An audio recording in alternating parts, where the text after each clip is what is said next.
Hey everybody, welcome back to Video Game Esoteric series, the Imported Playlist Hall of Fame, the year-end extravaganza in November and December, where I go over some of my favorite arcade games of all time that I don't think you played, that I have talked about on the channel before. And if you can't tell already, today we are playing Emergency Call Ambulance, released in 1999 on the Sega Model 3. And this was a game that was supposed to get ported over to the Dreamcast along with Jambo Safari and Brave Firefighters as a working trilogy of doing professional jobs, but unfortunately, all three of those games never saw the light of day on our beloved Dreamcast. But yeah, last week we did OutRun 2, which is the quintessential Sega racing game.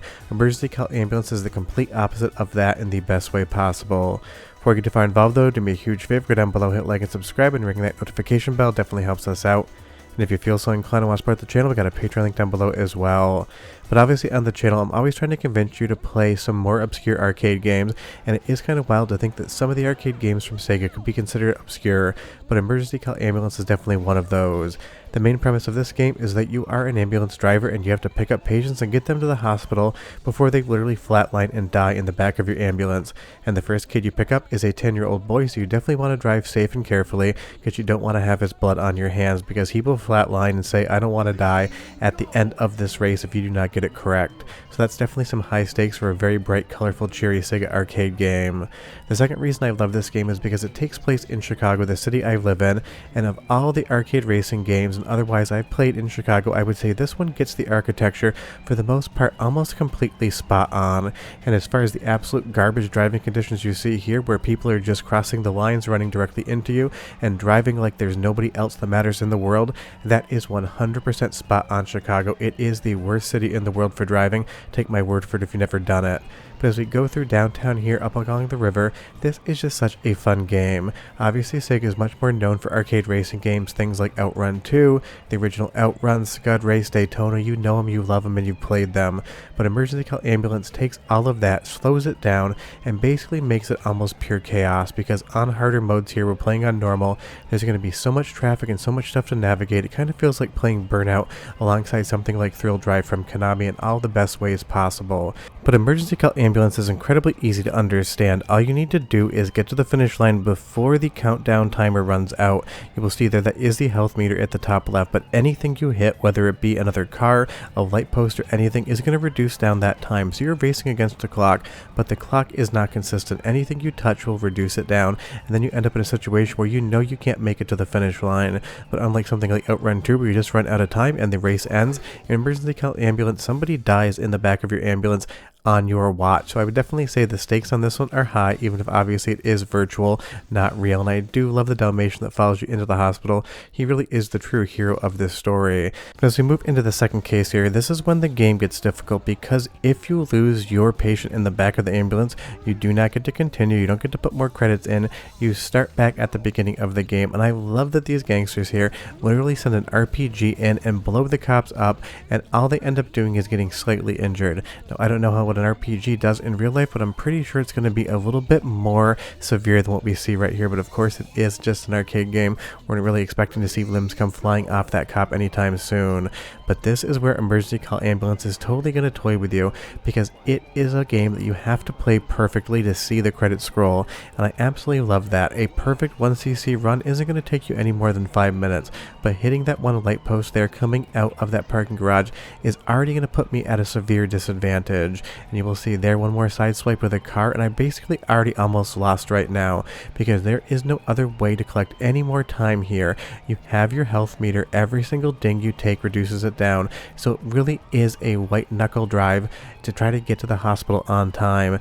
And when you know that if you don't make it, you have to start the game from the beginning, it just absolutely toys with you in all of the best ways possible. But once we come back from the sound sample break, I'll show you the first person driving mode, which definitely isn't as exciting because you don't get to see the ambulance swerve around, but definitely makes the game a lot more playable as far as actually navigating, because this ambulance does not drive like a Ferrari, doesn't drive like a stock car from Daytona, doesn't drive like a Porsche 911 from Scud Race. It drives exactly as you expect it to drive, which is to say an ambulance that is clunky and very hard to maneuver in a really fun way. But here comes the soundtrack sample. Go ahead and listen for 45 seconds, get a sense of what's going on in the game, and then I'll come back and talk more about the game's history and why it never actually came to Dreamcast, because you should have had a copy of this on your Dreamcast shelf, but unfortunately you never did. Go! 35, a policeman, attacked by gang members at County center. He was caught in an explosion caused by a small-sized mishap. Bone fractures in left shoulder and right thigh. Minor burns from his thigh to his chest. Blood loss of 1,000 cc. Blood pressure 70/50. Pulse 120. Respiration 70. GCS 12.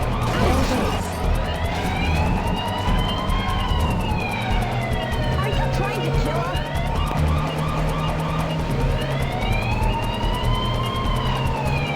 Turn left here. Turn right here. Let's turn left.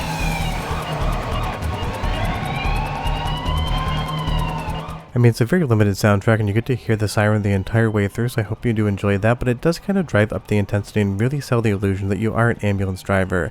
Now you'll see here we are in first person mode, and we're back on the second case here, and being in first person is going to make this feel way more natural like a Sega arcade racing game, and I do love the controls in this game. Yes, they're clunky, yes, they're difficult to deal with, but that is the entire point. Trying to get to the finish line without actually taking enough damage to be able to run out of that timer while your ambulance also controls like a brick on wheels. That is where a lot of the fun in this game comes from. If you're thinking Sega was unique in this, it really isn't true whatsoever.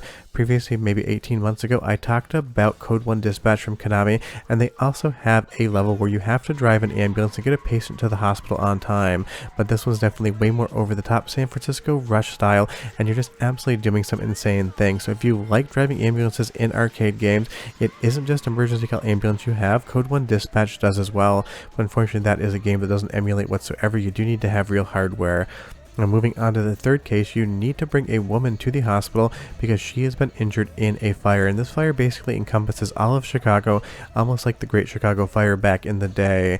This is definitely the hardest level in the game, and you will be lucky even on easy mode to actually beat it the first, the fifth, or even the 10th time you try it, and that's why I love this game. It gives you ultimate challenge. It has that Sega racing vibe that you love from OutRun 2, stuff like Scud Race and Daytona USA, but it has a completely different hook and feel, and I do not know what's going on with this fire here, which is spreading all across the city.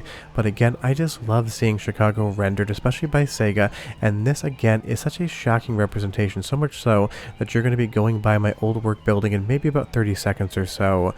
But this was definitely a tie into other Sega arcade games that were supposed to come out on the Dreamcast as well, because earlier in the video I mentioned both Jambo Safari and Brave Firefighters were supposed to come to Dreamcast with this game on a compilation, which makes total sense because Brave Firefighters is basically the other end of this game that you're actually seeing here. In Emergency Call Ambulance, you're trying to get somebody from the hotel to the hospital because they were injured in a fire. In Brave Firefighters, you're literally in a hotel trying to put a fire out. And granted, this ran on the Sega Hikaru arcade board, not the Naomi or the Model 3, but it still would have been a great Dreamcast port, and it really does show just how much Sega was thinking about this idea, because Emergency Call Ambulance and Brave Firefighters basically have the exact same thing going on, you just see the other side of it in each game. And if you wonder how Jambo Safari ties into these other two games, well, I'll tell you right now, it has absolutely nothing to do with it whatsoever. One game was supposed to be an ambulance driver, the other one was supposed to be a firefighter, and the third game in the work series that was going to come to Dreamcast, you play as an animal catcher on Safari. So how does that fit in whatsoever? Clearly it does not, but it would have been a fun game for the compilation. But moving back to Chicago here, that building just to the right of Marina Tower, I worked in that for over 2 years. The AMA building, very fun building to work in, and I love seeing it here and being able to actually drive through Marina Tower in this game, although in the real world it doesn't exactly work like that. But Emergency Call Ambulance is one of those Sega games that was ultimately creative, Sega just kind of playing around on the Model 3, and this would have been such a great conversion to Dreamcast, but unfortunately, like many of Sega's arcade games back in the day, everyone wanted them on Dreamcast, they announced that it was coming, and then nothing ever happened, which totally broke everyone's heart, including my own. But the best part is, if you want to play Emergency Call Ambulance today, you can just download the Supermodel emulator. I do have a tutorial up on the Emulation Night School series, and you can play it in the comfort of your own home, making it a non-lost Sega game, and that is absolutely incredible, because this one is just a ton of fun.